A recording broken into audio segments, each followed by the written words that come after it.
अस्सलाम वालेकुम, मैं हूं रेहान तारिक और आप देख रहे हैं दास्ताक। वजीर आजम पाकिस्तान इमरान खान ने गुज़श्ता रोज अपने वजीरों और मुशीरों को बैरून मुल्क सफर से रोक दिया है। सफर से रोकने की हुकूमती हल्कों की जानिब से मुख्तलिफ वजाहतें भी दी जा रही हैं। पहली वजाहत यह कि मुल्क माशी बहरानों से गुजर रहा है, गैर जरूरी दौरों से मुल्क की मईशत पर बोझ पड़ता है। दूसरी वजह ऑपोजिशन की जानिब से मुमकिन तहरीके अदम एतमाद है, जबकि तीसरी वजह तो कॉन्फ्रेंस में मलिक अमीन असलम और जरताज गुल के दरमियान होने वाली लड़ाई पर होने वाली चहमगोइयां हैं। वज़ीर आज़म पाकिस्तान की जानिब से वज़रा को दिए जाने वाले अहकामात के बाद सवालात हैं और सवालात का ना ख़त्म होने वाला सिलसिला है। अगर वफाकी वज़रा के दौरों पर माशी बहरानों की वजह से पाबंदी लगी है तो सवाल ये है कि मौजूदा हुकूमत आवाम के लिए कर क्या रही है। वफाकी वज़रा तो बैरून मुल्क नहीं जाएंगे, मगर जब उन्हें बैरून मुल्क जाने की इजाज़त थी तो तब भी पाकिस्तान के हालात अच्छे नहीं थे। अब खुद वज़ीर आज़म के करीबी दोस्त और ख़ास तौर पर वो जो वज़ीर आज़म के मुआशी तजियाकार और ख़ास तौर पर सीनियर सहाफ़ी थे जो वज़ीर आज़म के मोतरफ दिखाई देते थे, वो नाकिदीन के सफ़ में आ खड़े हुए हैं। वो क्या कह रहे हैं, ज़रा उसकी एक झलक आपके सामने रखते हैं। पहले साल में सऊदी अरब इमारात के 3-3 अरब डॉलर्स के डिपॉजिट आए। IMF कर्ज़ों ने मुल्क को दिवालिया होने से बचाया। उस वक्त की वजूहात भी समझ में आ गई, मगर आपकी हुकूमत के चौथे साल में भी सऊदी अरब से 3 अरब डॉलर्स की भीख और फिर IMF की सख्त तरीन शराइत के आगे घुटने टेकने पर हम मजबूर हुए। आप तो भीख के इस कशकोल को तोड़ने आए थे। मैं बेहद परेशान हूँ। IMF प्रोग्राम बहाली मुज़ाकरात में सख्त तरीन शराइत सामने आई। हमारी मुज़ाकराती टीम की एड़ियाँ रगड़वा दी गई। इससे पहले 99% शराइत पूरी करने के बावजूद FATF ने पाकिस्तान को ग्रे लिस्ट से निकालने से इनकार कर दिया। मैं बेहद परेशान हूँ। ये सीनियर सहाफ़ी तजियाकार एंकर पर्सन कामरान खान साहब हैं, जो हुकूमत के और वज़ीर आज़म इमरान खान साहब की पॉलिसियों के मोतरफ रहे हैं, लेकिन वो खुद कह रहे हैं कि वो बहुत परेशान हैं और उनके लिए हुकूमती पॉलिसियों का दिफा करना अब मुश्किल होता हुआ दिखाई दे रहा है। रवा हफ्ते के दौरान हुकूमत के 3 माशी फैसलों का जिक्र करेंगे जिन्होंने मुल्क की मईशत के मुस्तकबिल पर कई सवालात खड़े कर दिए हैं। आलमी मंडी में तेल की कीमतें 3 साल की बुलंद तरीन सतह से 34% कम हो चुकी हैं। 25 अक्टूबर के बाद से अमरीकी खाम तेल की कीमत में $20 फी बैरल की कमी हुई है। आलमी मार्केट में कमी की वजह से मुल्क में पेट्रोलियम मसनूआत की कीमतों में 8 से 9 रुपए फी लीटर तक कमी होनी चाहिए थी, लेकिन हुकूमत ने पेट्रोलियम मसनूआत की कीमतों में आइंदा 15 रोज तक कोई भी तब्दीली ना करने का फैसला किया है, जबकि पेट्रोलियम लेवी और जनरल सेल्स टैक्स में इजाफा कर दिया गया है। आलमी मंडी में कमी का एक हिस्सा शरह तबादला के नुकसान में जम हो गया है, जबकि हुकूमत ने पेट्रोलियम लेवी और GST की शरह में इजाफे के जरिए तकरीबन 6 रुपए फी लीटर कमी को जज्ब किया है।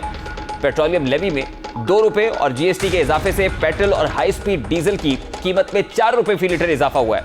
आइंदा 15 रोज के लिए पेट्रोलियम लेवी 13 रुपए 62 पैसे फी लीटर हो गई है, जो इससे कबल 9 रुपए 62 पैसे थी, जबकि पेट्रोल पर GST की शरह 1.43% से बढ़कर 1.63% हो गई है। इसी तरह GST में भी इजाफा करके इसे 0.20% की बजाय 0.46% कर दिया गया है। यूं आलमी मंडी में तेल की कीमतों में कमी के तनाज़ में पेट्रोलियम मसनूआत औसतन 9 रुपए फी लीटर महंगी हुई हैं। पाकिस्तान में माजी में भारत की महंगाई की मिसालें दी जाती थी, मगर कल ही नई दिल्ली हुकूमत ने पेट्रोल पर आए टैक्स 19% कम कर दिया है, जिससे वहां पेट्रोल 8 रुपए सस्ता हुआ है। कबल भारत में पेट्रोल सस्ता करने के लिए गुज़श्ता माही एक्साइज ड्यूटी कम की गई है, जबकि मौजूदा हुकूमत ने आलमी मंडी के असरात आवाम तक मुंतकिल करने की बजाय पेट्रोलियम लेवी में इजाफा किया है, डीलर मार्जिन बढ़ा दिया है, सेल्स टैक्स में भी इजाफा किया गया है। हुकूमत के इस मुल्क भर से अवाम शदीद गम व गुस्से का इजहार कर रहे हैं। इस वक्त अवामी तासुरात क्या है, जरा उसकी एक झलक भी आपके सामने रखते हैं। हाथ जोड़ रहे हैं, ये देखें, आपकी मेहरबानी इसको भेज दें और आइंदा के लिए इसको ताहयात पाबंदी लगा दें PTI पे। जो हमारी गवर्नमेंट है ये खुद करप्शन में है। ये तब्दीली का नाम लेके आए थे, आप देख लें तब्दीली क्या बताई इन्होंने। अवाम इस टाइम फुल पिस गई है।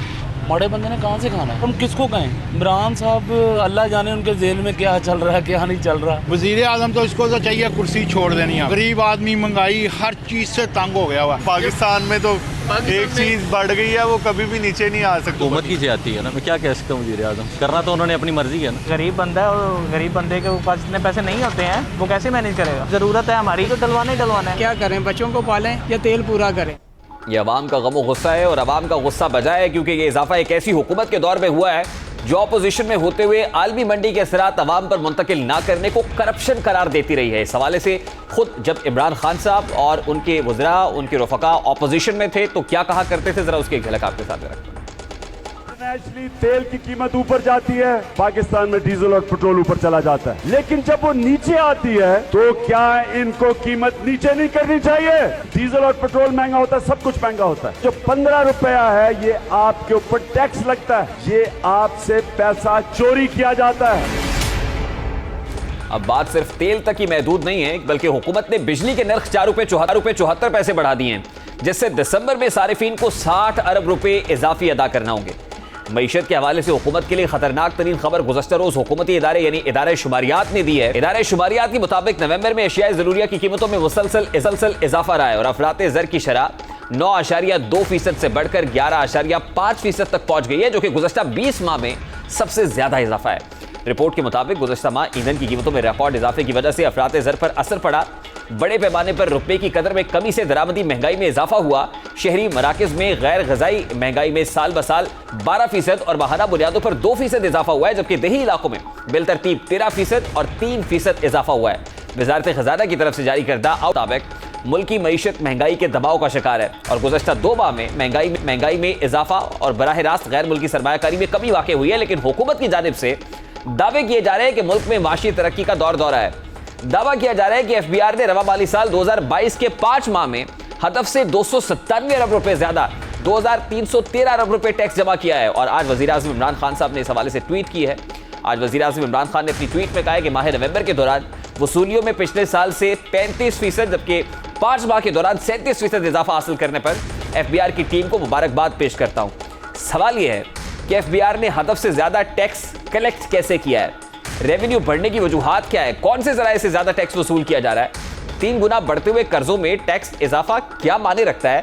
जराए के मुताबिक गुज़श्ता चंद माह से दरामदात में तेजी से इजाफा हो रहा है। हुकूमत ने दरामदात के जरिए टैक्स कलेक्ट किया है। अब दरामदात जब बढ़ती हैं तो ऑब्वियसली उनका वॉल्यूम एक्सपोर्ट्स के मुकाबले में यानी बरामदात के मुकाबले में बहुत ज्यादा है, जिसकी वजह से ट्रेड डेफिसिट वाइडन हो रहा है, जो एक और खतरे की घंटी है। मईशत के मैदान में इन्हीं खतरात पर बात करेंगे। इस वक्त साबिक वज़ीर ख़ज़ाना माहिर इक़्तिसाद डॉक्टर हफीज़ पाशा साहब ने भी ज्वाइन किया है। अस्सलाम वालेकुम डॉक्टर साहब, बहुत बहुत शुक्रिया आपके वक्त के लिए। डॉक्टर साहब, इब्तिदा में एक आम आदमी का बड़ा सादा सा सवाल है कि आलमी मंडी में पेट्रोलियम मसनूआत की कीमतें गिर रही हैं। जिस वक्त $82 फी बैरल पर था तो उस वक्त भी कीमत 145 रुपए कुछ पैसे लीटर थी। आज $71 फी बैरल पर कीमतें आन पहुंची है। 30 नवंबर का रेट ही है, लेकिन कीमतें फिर उसी जगह पर हैं, यानी प्राइसेस रिमेन्स अनचेंज्ड। इसकी क्या वजह है कि आम आदमी तक इसके समारात नहीं पहुंच रहा है? बिस्मिल्लाहिर्रहमानिर्रहीम। इसकी सबसे बड़ी वजह यह है कि जो IMF के साथ अग्रीमेंट हुआ है उसके तहत हुकूमत ने मान लिया है कि हर महीने पेट्रोलियम लेवी में 4 रुपए का इजाफा होगा फी लीटर। और दूसरा, चूंकि सेल्स टैक्स को बहुत कम कर दिया गया था और अब चूंकि प्रेशर है कि सेल्स टैक्स के एग्जम्पशंस वगैरह खत्म करें, IMF के साथ जो अग्रीमेंट हुआ है, तो हुकूमत ने ये मौका ढूंढा है। चूंकि कीमत में इस वक्त जो कमी आई है 15 नवंबर के लिहाज से, इसलिए थोड़ा सा वक्त लगता है पूरा इम्पैक्ट आने में। अलबत्ता कमी हुई है 6-7 रुपए की फी लीटर, तो उसको पूरा हुकूमत ने इस तरह हासिल कर लिया है कि दोनों टैक्सेस बढ़ा दिए हैं, सेल्स टैक्स और पेट्रोलियम लेवी। डॉक्टर साहब, ये बात आपकी दुरुस्त है कि इंटरनेशनली मार्केट में जो प्राइसेस कम हो रही हैं, हमारे यहाँ उसका इंपैक्ट आने में कुछ वक्त लगेगा। ओगरा की जानिब से 8 रुपए कमी की सिफारिश की गई थी, लेकिन हमारे यहाँ ना सिर्फ ये कि लेवी बढ़ाई गई है जो IMF की एक प्रोमिनेंट कंडीशन है, बल्कि जो GST है उसमें भी इजाफा हुआ है। तो आने वाले दिनों में आप क्या देख रहे हैं? क्या ये प्राइसेस अल्टीमेटली नीचे आएंगी? मुश्किल लगता है। उसकी वजह यह कि आपने सेल्स टैक्स को तकरीबन कम से कम एक प्रोडक्ट जो है, आपके 2 बड़े products high speed diesel oil और पेट्रोल, आपने एक पे तो तकरीबन खत्म कर दिया था, दूसरे पे 7-8% पे ले आए थे, जबकि स्टैंडर्ड रेट 17% है। दूसरा, आपने एक आइटम पर तो पेट्रोलियम लेवी को तकरीबन ना होने के बराबर कर दिया था और दूसरे पर तकरीबन 9 रुपए के लगभग था। तो अब नतीजा ये होगा कि जब आप सेल्स टैक्स के रेट को बढ़ाएंगे और आप अपने पेट्रोलियम लेवी को हर महीने 4 रुपए से बढ़ाएंगे, तो अगर आपका तेल की कीमत लगभग $60 तक नीचे नहीं गिर जाती, उस वक्त तक कमी के इम्कानात कम हैं, इसलिए कि आपको टैक्सेस में काफी इजाफा अगले कुछ महीनों में करना है। या डॉक्टर साहब, लगता यह है कि हुकूमत रेवेन्यू सोर्सेज की तलाश में है, वो चाहती है कि रेवेन्यू जनरेट किया जाए, लेकिन दूसरी तरफ एक बहुत अलार्मिंग सिचुएशन ये है। ऑल्दो आज प्राइम मिनिस्टर ऑफ पाकिस्तान ने बताया कि एफबीआर ने अपना ना सिर्फ हदफ अचीव किया है बल्कि हदफ से बहुत आगे निकल गए हैं अब रेवेन्यू के हिसाब से, लेकिन जो ट्रेड डेफिसिट है उसमें इंपोर्ट्स अलोन वो 7.84 बिलियन डॉलर्स हैं और एक्सपोर्ट्स का जो वॉल्यूम है वो 2.9 बिलियन डॉलर्स के ऊपर खड़ी हुई हैं। मतलब ऑब्वियसली जब आप इंपोर्ट्स को एक तरफ कटेल करना चाहते हैं, दूसरी तरफ वो बढ़ती चली जा रही हैं, फिर उसके ऊपर टैक्सेस भी बेशुमार है, तो एफबीआर का रेवेन्यू तो बढ़ेगा ही, लेकिन ये जो इंपोर्ट्स का वॉल्यूम इस कदर बढ़ रहा है, अलोन 7.84 बिलियन डॉलर्स पे खड़ी हुई है, ये कितना अलार्मिंग है डॉक्टर साहब? ये तो हद से ज्यादा अलार्मिंग है। देखिए, एक वक्त ऐसा आया था कोविड के बाद जब आपके हर मंथ के जो दरामदात थे वो तकरीबन 3.5 अरब डॉलर पे आ गए थे। इस साल के आगाज में ये 6 अरब डॉलर से ज्यादा हो गए थे। अब ये तारीख का सबसे ऊंचा लेवल पर पहुंच गए हैं, जिस तरह आपने कहा 7.5 अरब डॉलर से भी ज्यादा पहुंच गए हैं। इसकी एक वजह ये है कि जो हमारे इंपोर्टर्स हैं उन्हें इस बात का एहसास शायद हो रहा है कि आने वाले दिनों में रुपए की कदर में मुसलसल जारी रहेगी, तो एक तरह से इंपोर्ट में स्पेकुलेशन एक्टिविटी शुरू कर दी है लोगों ने कि हम पहले से ही इंपोर्ट का ऑर्डर प्लेस कर दें, हो सकता है कि हमें इसमें फायदा हो जाए। जब तक वो प्रोडक्ट पाकिस्तान पहुंचेगा कीमत काफी बढ़ चुकी होगी। डॉक्टर साहब देखिए, एक वक्त था कि जब स्टेट बैंक ने शायद अपेरेंटली मार्केट के अंदर इंटरवेंशन करने की कोशिश की, डॉलर्स को पंप इन किया, तकरीबन 200 बिलियन डॉलर जो है मार्केट में फेंक कर, लेकिन एक तासुर ये मिला कि शायद स्टेट बैंक खुद ही चाह रहा था कि डॉलर की कीमत बढ़ा दी जाए, रुपये अंडर प्रेशर किया जाए, इंपोर्ट्स को कब करने की कोशिश की जा रही थी, लेकिन दूसरी तरफ इंपोर्ट्स तो फिर हाथ से निकलती हुई दिखाई दे रही हैं। और इधर स्टेट बैंक ने मॉनेटरी पॉलिसी अनाउंस की, 150 बेसिस पॉइंट्स का इजाफा किया। अभी भी एक्सपेक्टेड यह है कि नई मॉनेटरी पॉलिसी होगी तो शायद इससे भी बड़ा कोई वो जो है बम गिराया जाएगा, और ट्रेडर्स तो ऑलरेडी बड़े परेशान दिखाई दे रहा है। तो क्या वजह है कि स्टेट बैंक क्या कंफ्यूज्ड है, अनसर्टन है, जानबूझकर हो रहा है? ये मार्केट के अंदर इस तरह की स्पेकुलेशंस क्यों बढ़ रही हैं? स्टेट बैंक की अपनी नाअहली है इसमें? मेरी गुजारिश ये है कि स्टेट बैंक जब से IMF ने ऑटोनॉमी की बात शुरू की है तो स्टेट बैंक का जो अंदाज है वो काफी मुख्तलिफ हो चुका है। अब ये समझ में नहीं आ रहा है कि कोऑर्डिनेशन किस तरह हो रही है। Highest level of government, prime minister level पे अब कोऑर्डिनेशन की जरूरत है, इसलिए कि स्टेट बैंक और मिनिस्ट्री ऑफ फाइनेंस में एक फासला पैदा हो चुका है। और ये वक्त आ गया है कि जब आपने देखा कि तेल की कीमत गिरी है, इससे हमारे इंपोर्ट्स में आने वाले महीनों में अगर यही कीमत कम रही तकरीबन 10-11 डॉलर, तो उससे हमें 1.5 से 2 अरब डॉलर का फायदा है। उसके बावजूद रुपए में कोई खास इजाफा नहीं हुआ। तो अब आप ये देखिए कि इंटरवेंशन रिजर्व्स का functional basic role foreign exchange reserves का होता है, intervention at the time of need, specially जब मार्केट में स्पेकुलेशन एक्टिविटी हो रही है। फाइनेंस मिनिस्टर साहब ये कहकर फिर कुछ नहीं होता। इस वक्त पाकिस्तान को बेतहाशा फॉरेन एक्सचेंज की जरूरत है। आपका तिजारती खसारा पहले 4 महीने में 5 हो गया है और खतरा ये कि ये 6.5 तक पहुंच जाएगा 5 महीने में। इस रफ्तार से तो साल भर में आपका जो खसारा है वो 13-14 मिनिमम अरब डॉलर होगा। साथ साथ कर्जों की वापसी जो है, रीपेमेंट, वो 11 से 12 अरब डॉलर है। तो 25 अरब डॉलर सालाना आपको इस साल 21-22 में जरूरत पड़ेगी। अभी ये डिले हो रहा है, पता नहीं जनवरी के बीच में बोर्ड की मीटिंग होगी, उससे पहले क्या ये जो लेजिस्लेशन है स्टेट बैंक को ऑटोनमस करना, मिनी बजट लाना, ये चीजें आप समझते हैं कि एम्बेसी में, असेंबली में आसानी से पास हो जाएंगे? मेरा नहीं ख्याल है। इसमें काफी बहस होगी और कशमकश होगी, तो आने वाले दिनों में अनसर्टनिटी और बढ़ेगी। खुदा न खास्ता, इस बात से हम सब बहुत परेशान हैं। बहुत बहुत शुक्रिया। साबिक वज़ीर ख़जाना डॉक्टर हफीज़ पाशा हमारे साथ मौजूद थे। आने वाले दिनों में गैर यकीनियत, अनसर्टेनिटी और बढ़ेगी, जिससे जो मईशत का चेहरा इस वक्त दिखाई दे रहा है उसमें कोई खातिर खा बेहतरी तो नहीं आएगी, मज़ीद मुश्किलात में घिरी हुई दिखाई दे रही है। अभी एक ब्रेक लेंगे, ब्रेक के बाद वापस आएंगे। EVM इलेक्शन कमीशन को धमकी, साथ कौन देगा? बड़ा अहम मामला है, इस मामले को उठाएंगे। इस ब्रेक के बाद हमारे साथ रहिए।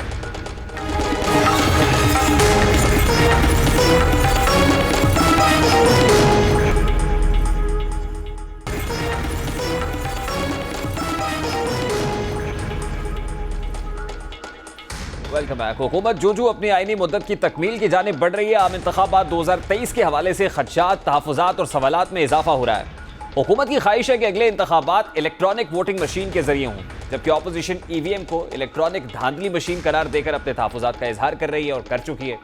इसी दौरान पंजाब हुकूमत ने बल्दियाती इंतखाबात EVM के जरिए कराने का फैसला कर लिया है। इस हवाले से लोकल बॉडीज एक्ट में तरमीम की जाएगी। इलेक्ट्रॉनिक वोटिंग मशीन के जरिए इंतखाबात को एक्ट का हिस्सा बनाया जाएगा। वज़ीर आला पंजाब ने मामले पर इत्तेहादियों से मुशावरत भी शुरू कर दी है। आज भी सेक्रेटरी बल्दियात नूरुल अमीन मैंगल ने चौधरी परवेज इलाही से दिन में 2 बार मुलाकात करके वज़ीर आला पंजाब उस्मान बुज़दार का पैगाम पहुंचाया है। ज़राए के मुताबिक वज़ीर बल्दियात महमूद रशीद की सरबराही में पंजाब हुकूमत की सियासी टीम आज रात मुस्लिम लीग काफ को एतमाद में लेकर फैसले पर एतमाद एक कंसेप्ट करेगी। हुकूमत जहां अपोजिशन के साथ महाजराई में मसरूफ़ है, वहीं इंतखाबी इस्लाहात पर इलेक्शन कमीशन और हुकूमत भी आमने सामने है। रिवायती तौर पर दोनों आमने सामने दिखाई दे रहे हैं। इलेक्शन कमीशन ने EVM पर तहफ़्फ़ुज़ात का इजहार किया तो हुकूमत की जानिब से इलेक्शन कमीशन के फंड्स बंद करने की धमकी भी गुज़श्ता रोज़ वफाकी वज़ीर इत्तलात फवाद चौधरी ने दी है। इसी मामले पर बात करेंगे। सबसे पहले साबिक़ secretary election commission of Pakistan Kunwar Dilshad साहब ने हमें ज्वाइन किया है। अस्सलाम वालेकुम कुंवर दिलशाद साहब, बहुत बहुत शुक्रिया आपके वक्त के लिए। कुंवर दिलशाद साहब, एक तरफ पंजाब हुकूमत ने बल्दियाती इंतखाबात EVM के जरिए से कराने का फैसला कर लिया, तो दूसरी तरफ जो वफाकी वज़ीर इत्तलात है फवाद चौधरी साहब, वो तो इलेक्शन कमीशन ऑफ पाकिस्तान को ऑलरेडी धमकी दे चुके हैं कि अगर आप EVM के जरिए से नहीं कराना चाहते तो हम फंड्स रोक देंगे। सबसे पहले कहिएगा कि ये स्टेटमेंट कितना जस्टिफाइड है? असूल तौर पे हमारी आज की इतला ये है कि जो फवाद चौधरी साहब ने जो बात कही है वो प्राइम मिनिस्टर साहब के नोटिस में नहीं है। आज की इतला में बड़ी बाखबर, हम ज़राए नहीं कहेंगे, हम इतला है। उन्होंने कहा कि इसका पहली बात यह है कि चीफ इलेक्शन कमीशन ने चंद रोज पहले एक अपना road map electronic voting machine का हवाले से एक रोड मैप सेक्रेटरी पार्लिमानी अफेयर मिस्टर शकील को भिजवा दिया था कि जनाब ये हमारे 8 नुकात हैं, आप इस पर स्टेप बाय स्टेप काम करें, और हम भी काम स्टेप बाय स्टेप काम करते हैं। तो वो खत बड़ा इंपॉर्टेंट है। वो खत की कॉपी मेरे पास मौजूद है, वो खत मेरे पास मौजूद है। उस खत में के बाद इस तरह के, ये चंद रोज पहले की बात है, ये कैबिनेट मीटिंग से पहले खत गया था। तो मैं हैरान हूं कि क्या वजीर आजम साहब को वो खत नहीं दिया गया। अच्छा कुंवर दिलशाद साहब, बड़ी इंपॉर्टेंट बात आप कर रहे हैं कि सबसे पहले तो फवाद चौधरी साहब ने जो स्टेटमेंट दिया, वजीर आजम को ऑन बोर्ड नहीं लिया गया, उनके नोटिस में नहीं था। दूसरी बात आप ये कर रहे हैं कि इलेक्शन कमीशन ऑफ पाकिस्तान की जानिब से एक रोड मैप दे दिया गया है। अब आपके पास वो लेटर भी मौजूद है, वो कॉल आपकी, ये बताइएगा कि वो रोड मैप टू EVM है क्या, और क्या उस रोड मैप के अंदर आम इंतखाबात 2023 भी शामिल है, या इसके बाद ही इलेक्शन कमीशन ये कह रहे हैं कि हम इंप्लीमेंट कर सकते हैं, उससे पहले नहीं हो सकता? वो ये है कि आप हमें एक जो है एक बहुत बड़ा तकरीबन 3 एकड़ का है F11, उसमें G11 में H11 में एक प्लाट हमारे पास मौजूद है। आप उसमें कंस्ट्रक्शन कर दें ताकि हम उसमें अपनी स्टोरेज कर लें। अगर वो कंस्ट्रक्शन नहीं होती वजारत हाउसिंग जो है हमारी वर्क्स की, तो हमें आप 2 फ्लोर दे दें सेक्रेटरीट में ताकि हम उसमें स्टोरेज कर लें। जब election commission of Pakistan secretariat से 2 फ्लोर मांगने की सदा कर रहा है, रिक्वेस्ट कर रहा है, तो बताइए कि इसमें ये कहना कि इलेक्शन कमीशन नहीं करेगा तो हम फंड रोक देंगे, ये तो हुकूमत का मामला है, स्टेट का मामला है। आप स्टेट के फंड को एक आईनी इदारे को रोकेंगे तो फिर इलेक्शन कमीशन पाकिस्तान ने अपना सख्त जवाब भी दे दिया। और इलेक्शन कमीशन पाकिस्तान के पास तो आइन का आर्टिकल 220 कहता है कि तमाम वफाकी इदारे और सूबाई इदारे और तमाम सर्विसेज ऑफ पाकिस्तान के इदारे, सर्विस पाकिस्तान की मैं डेफिनेशन दे दूं, सर्विस पाकिस्तान के इदारे में फौज पाकिस्तान भी आती है, रेंजर भी आती है। तो वो इस लिहाज से उन्होंने कहा उनके पाबंद हैं इलेक्शन कमीशन के हुक्म के मानने के। तो वजारत खजाना भी उनके हुक्म की पाबंद है। जो समरी भेजेंगे तो सेक्रेटरी फाइनेंस ने फौरी तौर पे ऑर्डर कर देने। यानी ये कॉन्स्टिट्यूशनल प्रोविजन है, आप ये कह रहे हैं कि आर्टिकल 220 के तहत इलेक्शन कमीशन ऑफ पाकिस्तान महकमा खजाना को रिक्वेस्ट कर सकता है और महकमा खजाना पाबंद है कि ये पैसे जो उनको चाहिए वो फराहम करे। तो इस हवाले से अब election commission of Pakistan obviously अगर इस खत का जवाब नहीं आता, जैसे कि एक तासुर आपकी गुफ्तगू से मुझे मिल रहा है कि वो 8 नकाती एक एजेंडा या रोड मैप तो भेज दिया इलेक्शन कमीशन ने, लेकिन अगर उसका कोई संजीदा जवाब वहां से नहीं आता है तो उसके बाद क्या इलेक्शन कमीशन ऑफ पाकिस्तान खुद प्रोसीड करेगा, ये फंड्स खुद प्रोक्योर करेगा और उसके बाद ये बंदोबस्त किया जाएगा? नहीं, इलेक्शन कमीशन ऑफ पाकिस्तान तो अपने खाते में लेकर हमें फंड प्रोवाइड करें। तो अब ये कहना कि जी हम इलेक्शन को, जो खुद इलेक्शन कमीशन ने कहा है कि हमें आप फंड प्रोवाइड कर दें ताकि हम इसको स्टेप बाय स्टेप आगे लेकर चलें, और फंड तो मिल जाएंगे, फंड कहाँ जाते हैं। लेकिन मैं ये कह रहा हूँ कि इलेक्शन कमीशन पाकिस्तान तो आइन का जो हमारी सेशन ने, हमारी पार्लिमानी ज्वाइंट सेशन ने जो बिल पास किया उस पर तो उन्होंने इत्तेफाक कर लिया। उन्होंने तो कुछ भी नहीं कहा कि हम इस पर नहीं मानते, ये नहीं कहा ठीक है जनाब हम अपना रोड मैप दे देते हैं, आप ये कर लें। अच्छा कोवरदिल साहब, लास्टली अपने तजर्बे की रोशनी में ये बताइएगा, क्योंकि ऑब्वियसली आपने इलेक्शन कमीशन ऑफ पाकिस्तान में बतौर सेक्रेटरी सर्व किया है, आपको लग रहा है कि आम इंतखाबात 2023 या फिर जैसे कहा गया कि बाई इलेक्शंस हो गए या फिर लोकल बॉडी इलेक्शंस हो गए वो ईवीएम के तहत हो गए, तो क्या प्रैक्टिकली आइडिया आपको इम्प्लीमेंटेबल दिखाई दे रहा है? इलेक्शन कमीशन पाकिस्तान है इसी तरह जैसे आपका सवाल है उसी तरह के सवाल का हम जवाब ये देना चाहेंगे कि इलेक्शन कमीशन पाकिस्तान ने अपने खत में ये अपने बयान में भी जारी कर दिया है कि हमने 3 कमेटी मुकर्रर कर दी है, हाई पावर्ड कमेटी, जो तमाम मामलात का जायजा लेगी कि वाकया आइंदा इंतखाबात में ये काबिल कबूल न है या नहीं है, या लॉजिस्टिक सपोर्ट नहीं मिल रही या वक्त कम है।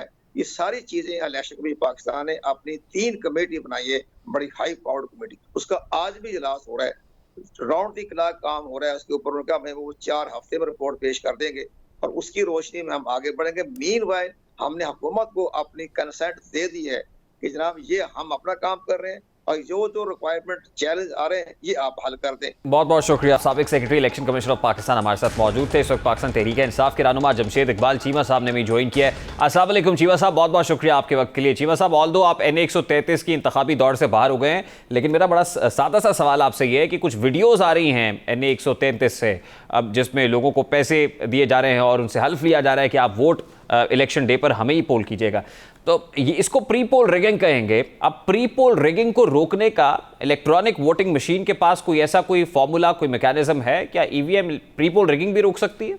देखिए, इसमें ये बड़ा ही अनफॉर्चुनेट है। ये बड़े जो आप कह लें कि संजीदा लोग हैं, ये जमहूरियत के जो एडवोकेट हैं, जो जमहूरियत की आप कह लें कि इसकी हिस्ट्री जानते हैं, देखते हैं, वो उनकी एक बड़ी वो ऑप्टिमिस्टिक जो लोग हैं उनमें मैं भी शामिल हूँ।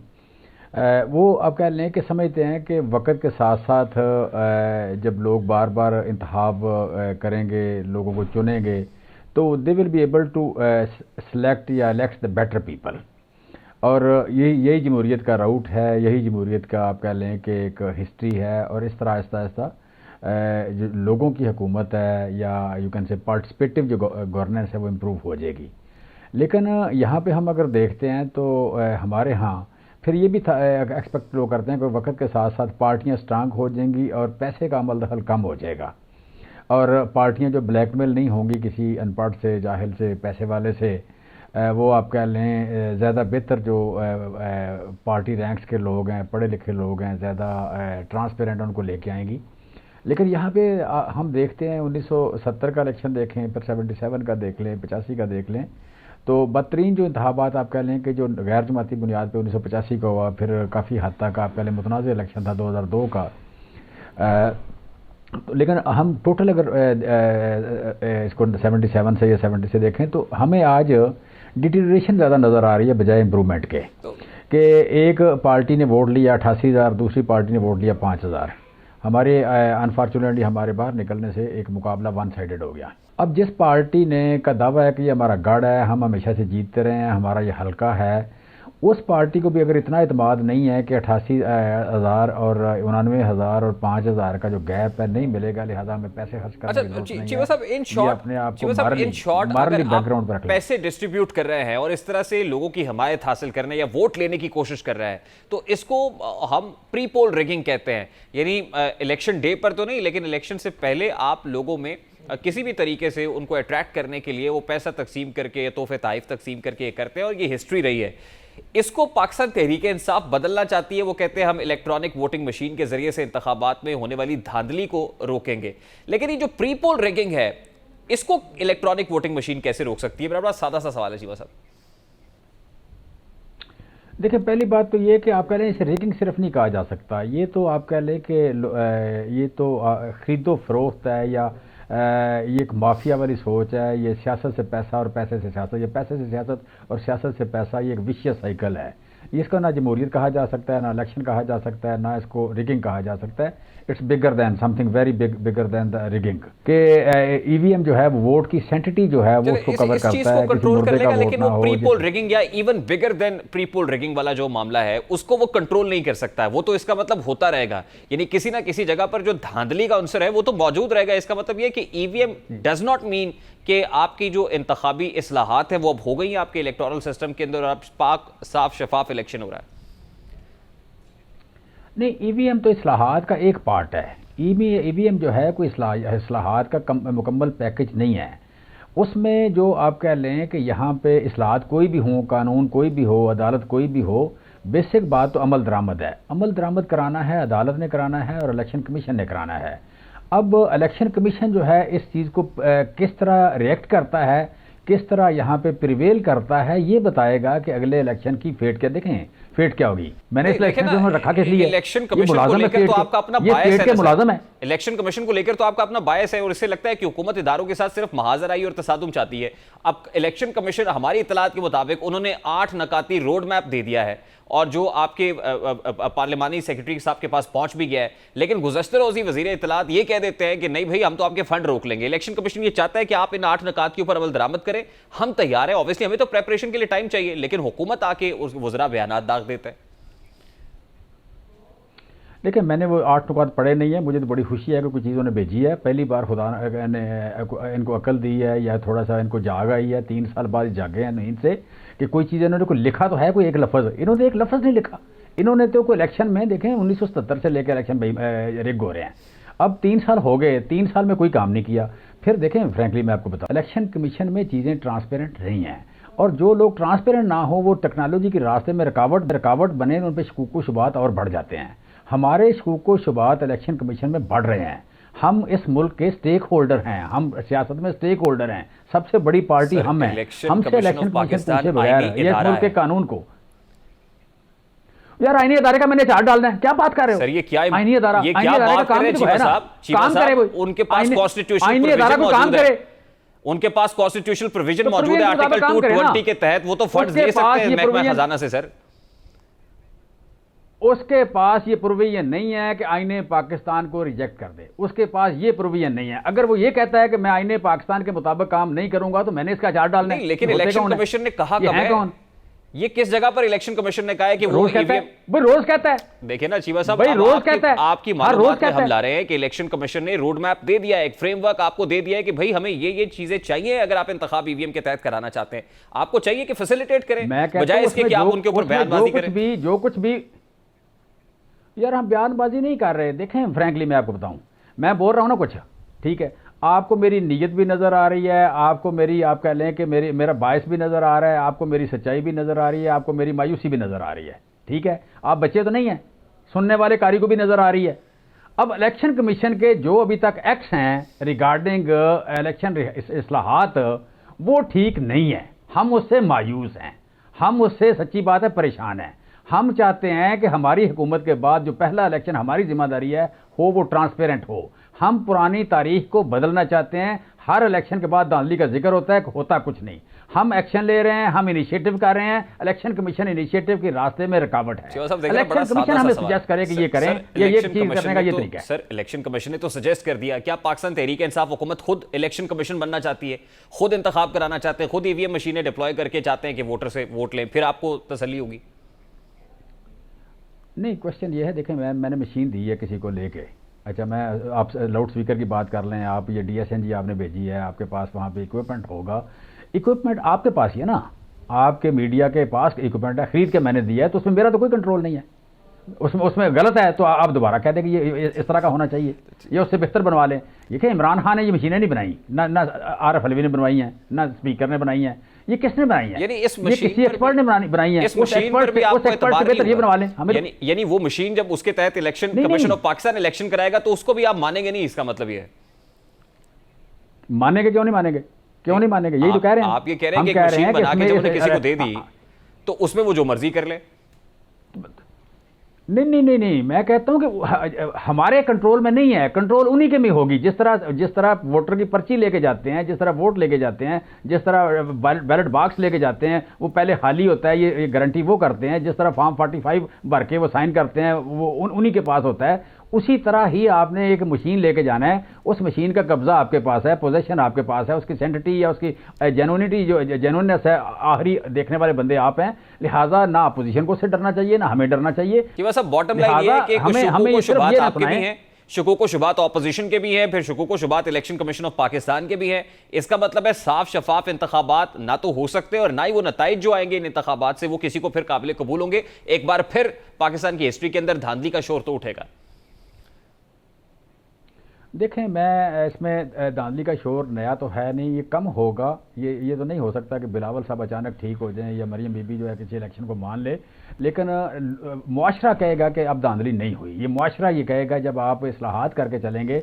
तो बेसिक बात है मुआशरा, बेसिक बात है कि सोसाइटी जिन लोगों ने वोट डाला है वो कहें जी हाँ हमने देखा था, तसल्ली है। सिविल सोसाइटी कह दे, मीडिया कह दे, ठीक है, इंटरनेशनल जो आपके लिए ऑब्जर्वर है वो कह दें, तो ये काफ़ी होगा। बहुत बहुत शुक्रिया। पाकिस्तान तहरीक इंसाफ के रहनुमा जमशेद इकबाल चीमा साहब हमारे साथ मौजूद थे। अभी एक ब्रेक लेनी है, ब्रेक के बाद वापस आएंगे। पाकिस्तान में अदलिया पर कौन दबाव डालता है, एक बड़ा एक अनफॉर्चुनेट इंसिडेंट है, वो आपके साथ शेयर करेंगे इस ब्रेक के बाद। हमारे साथ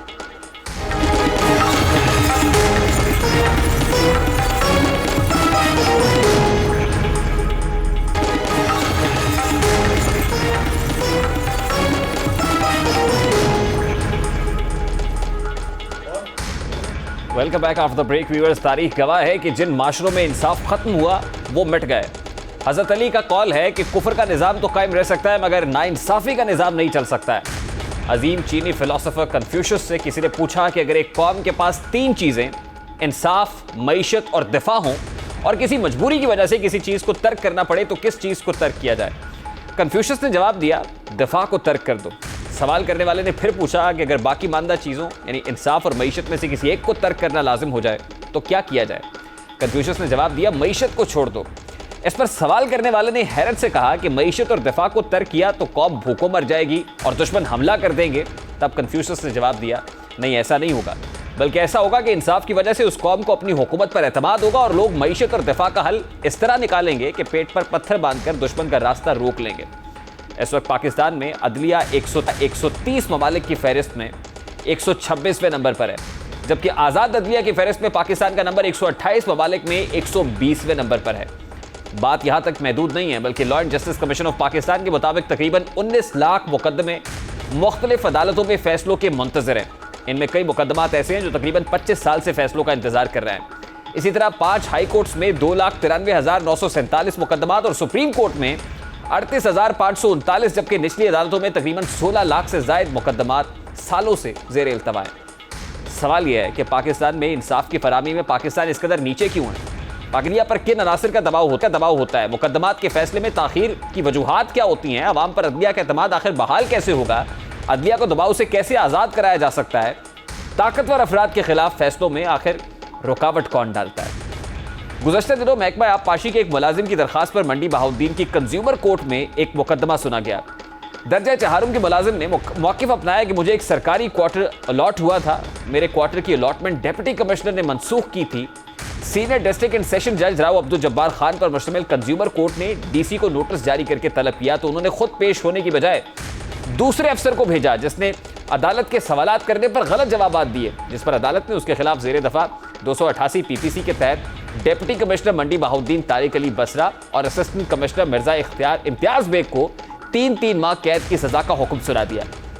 ये फैसला करना था कि इस फैसले के खिलाफ सदर डिस्ट्रिक्ट बार ने डीसी के लिए वकालतनामा जमा कराया। जस्टिस राव अब्दुल जब्बार ने सदर बार को समझाया कि आप वकालतनामा नहीं दे सकते। इस मामले पर बहस व तकरार बढ़ना शुरू हुई। इसी दौरान जज को वकला ने कमरा अदालत में मुबैना तौर पर तशद्दुद का निशाना बनाया। डिस्ट्रिक्ट एंड सेशन जज राव अब्दुल जब्बार की मुद्दत में थाना सिविल लाइन्स में वकला के खिलाफ मुकदमा तो दर्ज कर लिया गया है, लेकिन मनाजिर अगर आप देखें तो वो देखने से ताल्लुक़ रखते हैं कि किस तरह जज साहब को उनकी कुर्सी से उठाया जाता है और घसीटते हुए उनको ड्रैग करते हुए उनके चैम्बर में ले जाया जाता है। ये कंज्यूमर कोर्ट के जज हैं राव अब्दुल जब्बार साहब, जिनके साथ वकला गर्दी का ये वाक़या पेश आया। अब ये अपनी नौयत का कोई पहला वाक़या नहीं है, ये फुटेज आपके सामने है और क्या कुछ हुआ वो यकीनन सबने देखा। ये कोई नहीं है, बल्कि इसी तरह जजेस के साथ वकला गर्दी के वाक़यात पेश आते रहते हैं, मारपीट होती है, तशद्दुद होता है।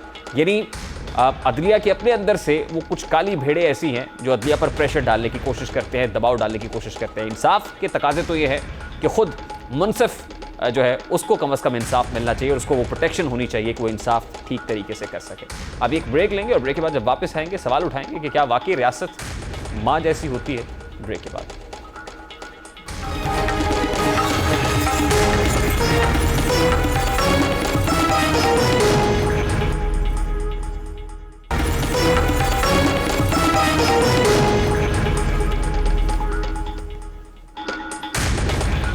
आज इस्लामाबाद हाई कोर्ट के चीफ जस्टिस अरब नल्ला की सरबराही में सहाफ़ी और ब्लॉगर मुदस्सिर नारू की बाजियाबी से मुताल्लिक केस की समाअत हुई।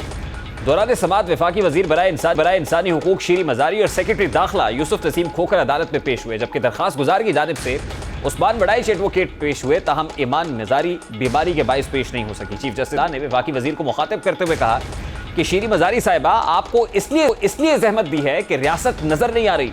मुल्क में जबरी गुमशुदगियों का रुझान है, किसी का लापता हो जाना इंसानियत के खिलाफ जुर्म है। रियासत माँ के जैसी होती है मगर वो कहीं नजर नहीं आ रही। कोई भी मुतासरा शख्स आए कि उसका कोई अजीज लापता हो गया है तो ये रियासत की नाकामी है। वफाकी वजीर बराए इंसानी हुकूक शीरी मजारी ने कहा कि आपने पहले भी कैदियों के मामले पर बुलवाया था, जबरी गुमशुदगियों का मामला हमारे मंशूर में था, हमने इस बारे में कानून साजी की है, सेनेट में जल्द भिजवाई जाएगी। वजीर आजम बनने से पहले भी इमरान खान का इस मामले पर वाज़ेह मौक़िफ़ रहा। Chief justice Islamabad high court ने कहा कि रियासत की तरफ से किसी को अगवा करना इंतहाई संगीन जुर्म है। अदालत ने इस्तफसार किया कि किसी पब्लिक ऑफिस होल्डर का कोई अजीज गायब हो जाए तो रियासत का रद्देअमल क्या होगा। पब्लिक ऑफिस होल्डर का कोई अजीज गायब हो जाए तो पूरी मशीनरी हरकत में आ जाएगी। रियासत का रद्देअमल आम शहरी के गायब होने पर भी यही होना चाहिए। इस्लामाबाद हाई कोर्ट ने कहा कि ये समरियों या रिपोर्ट्स की बात नहीं है, लापता शख्स के बच्चे और वालिदैन को मुतमईन करे। रियासत की जिम्मेदारी है कि बच्चे की देखभाल करे और मुतासिरा फैमिली को सुने। Chief justice Islamabad high court ने हिदायत की कि मुतासिरा फैमिली को वज़ीर आज़म के पास लेकर जाएं और काबीना अरकान से उनकी मुलाकात कराएं, जिस पर शीरी मजारी ने कहा कि वज़ीर आज़म उन्हें ज़रूर सुनेंगे। हम चाहते हैं कि पहले उनके लिए अखराजात की अदायगी पर काम कर लें। वफाकी वज़ीर का कहना था कि लापता शख्स के कमसिन बच्चे और दादी की वज़ीर आज़म से मुलाकात कराई जाए, इससे पहले आइंदा हफ्ते तक उनके लिए रकम की अदायगी का अमल मुकम्मल करने दें। शीरी मजारी का मजीद कहना था कि हमारी हुकूमत जबरी गुमशुदगी को संगीन जुर्म समझती है। जमहूरियत में किसी को लापता करने की इजाज़त किसी सूरत नहीं दी जा सकती। जबकि चीफ जस्टिस अतर मिनल्ला का कहना था कि कोई 2002 में लापता हुआ हो तो उस वक्त के चीफ एग्जीक्यूटिव को जिम्मेदार ठहराकर अजाले की जिम्मेदारी उस पर कॉम्पनसेट किया जाएगा। उनका जबरी गुमशुदगियों में सिर्फ स्टेट नहीं नॉन स्टेट एक्टर्स भी आते हैं, किसी ना किसी को तो इसका जिम्मेदार ठहराना चाहिए। इस हवाले से जो सवालात आज चीफ जस्टिस अतर मिनल्ला ने उठाए हैं, यकीनन वो सवालात बड़े अहम हैं और उनके जवाबात आना बहुत ज़रूरी है। प्रोग्राम का वक्त अपने हिसाब को पहुंचा, आपसे मुलाकात होगी इंशाल्लाह कल। अब तक रखिए ख्याल, अल्लाह हाफ़िज़।